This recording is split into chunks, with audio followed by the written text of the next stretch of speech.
Duha ka managsuong lalaki ang gisud sa ilang panimay o gipamusil patay sa ilang silingan. Manimalos ang gitan-aw nga motibo sa krimen. Ano ang report ni Alan Domingo?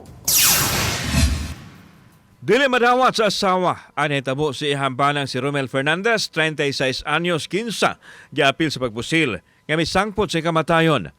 Kalit lang matud pa misulod ang duha nila kamasilingang lalaki ug dayon na mosil. Din ang target nila ang maguwang ni Romel nga si Melber nga bag-o lang nakagawa sa bilangguan.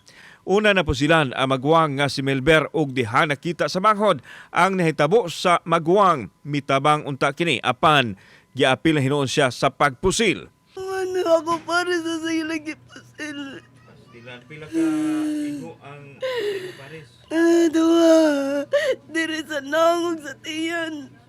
Si Kuya Melber diri sa o.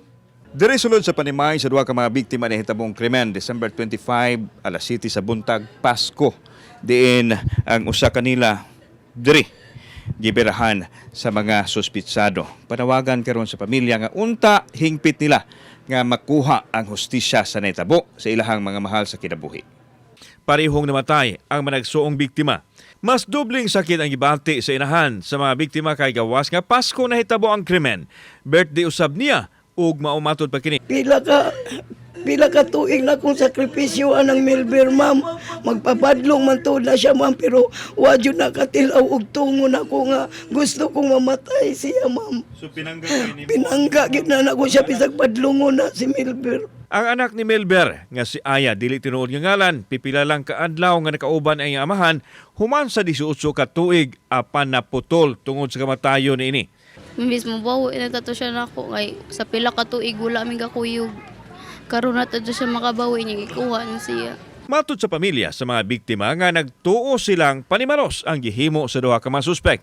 Napusilan matud pa ni Melber ang miyembro sa pamilya sa mga suspek dugay ng katuigan ang nakalabay nga maoy hinungdan sa pagkabilanggo nini. Gitinuod di ay ang bahad sa mga suspek nga kung makagawas ang biktima sa bilangguan, ila kining patyon isip panimalos.